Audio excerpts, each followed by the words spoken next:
Hello everyone, and welcome back to Female Bot YouTube channel. Before I start this video, I'd like to hopefully see you all safe and well in these troubled times. So, without further ado, let's go and review, shall we? So, this is going to be the pilot episode of my new series where I'm going to be reviewing all different kinds of theme park attractions, from roller coasters to dark rides, anything in between.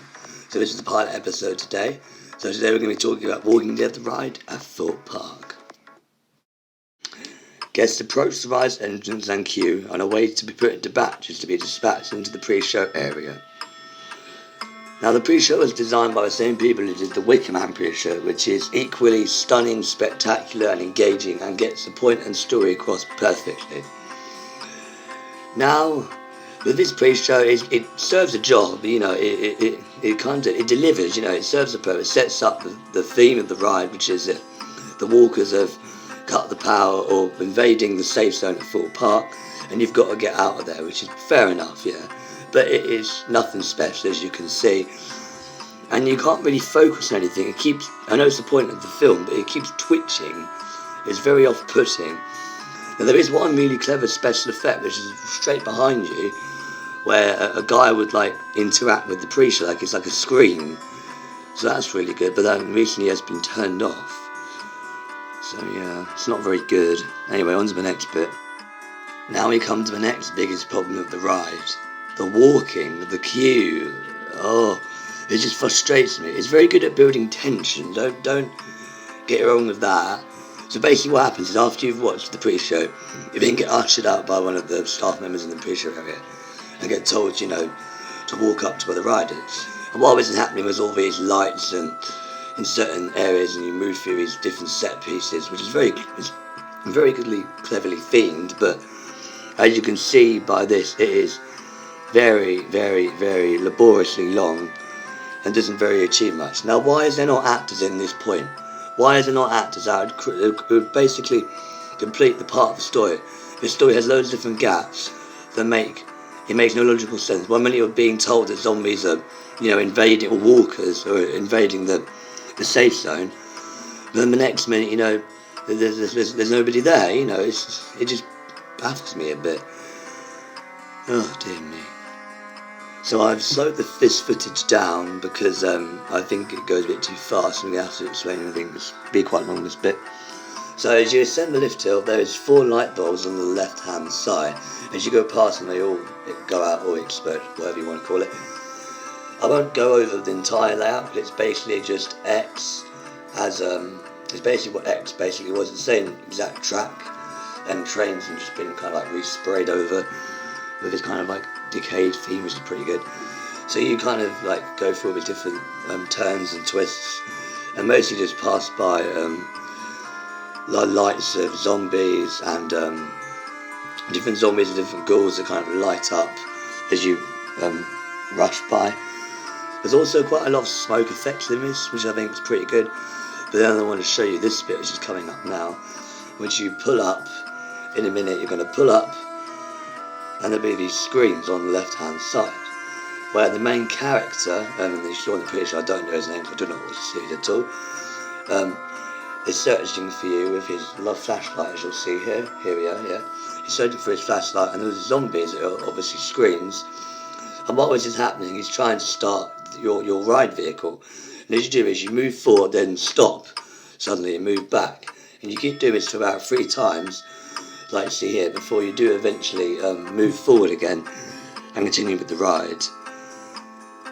Now towards the ending, there's nothing particularly spectacular. The ride does lack any kind of theming apart from that really good bit just then.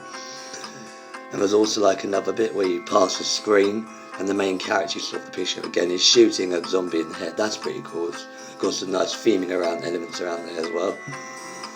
But most of it is just smoke, and it's basically just X. I sat there and I just started singing the X theme, and I was totally in the world of my own. It was alright. It reminds me a lot of the Rock and Roller Coaster at Disney's Hollywood Studios, because you pass through all those objects while you're on the roller coaster. It reminds me of that a lot.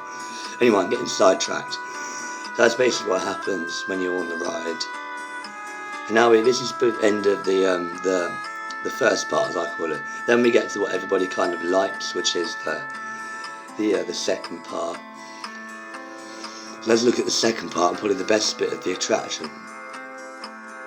So after you've exited the ride, you then enter this cafeteria kind of place, which obviously is safe zone cafeteria, which is kind of themed with all the dead people inside as actors.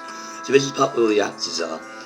This bit is where the attraction really shines and really has full potential to be a really good horror attraction at Thorpe Park. But it's good. When it's good, it's really, really good. But when it's bad, it's really, really bad. Now at this point, there's this day this guy got on a lucky day. He actually got on a lucky day because there was a pub full of actors. The day I went, not a single actor. Everyone just strolled down here, talking and laughing, and I was thinking, oh, that's really disappointing. You know, I came in here for basically the actors, and of course there was none. So it kind of breaks the small image this ride has. The very limited, broken puzzle pieces don't fit together, if you get what I mean. It's very good when it can be good, but it's very bad when it wants to be bad. Like this bit here, it has great potential to be something brilliant. Because there's always kind of these black curtains that come up where you have to like push through. They're the kind of general ones you see in theme parks. But all this just then, it was brilliant. Why is that not all the time? Why? It wouldn't cost very much to keep the actors in all the time. It's had the same problem with Darren Brown's Ghost Train just next door to this, where there's no actors. There's hardly any ever actors anymore. They've changed it so much, and it's become so weak and boring and bland and predictable that I despise going on it. I only go on it just because it's just fun to go on. So, anyway, getting terribly sidetracked here. So my final thoughts about the ride. There's parts that are really good, that have very much potential, but they're literally like little bits. They're sprinkled around the attraction.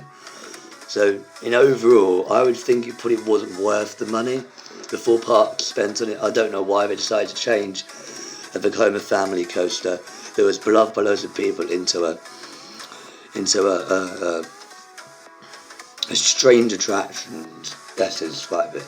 It is trying to be something that it can't possibly achieve at the moment. Like it's not been given enough oomph, or budget or whatever.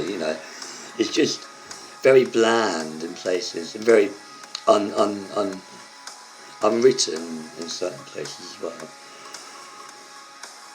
So my overall opinion is, if you at Thorpe Park and the queues are low, then sure, yeah, go and ride it, fine, whatever. But I wouldn't, say if you live all the way like in Surrey, I wouldn't say, oh, go and drive down there especially for it, So go and do other rides while you're there as well.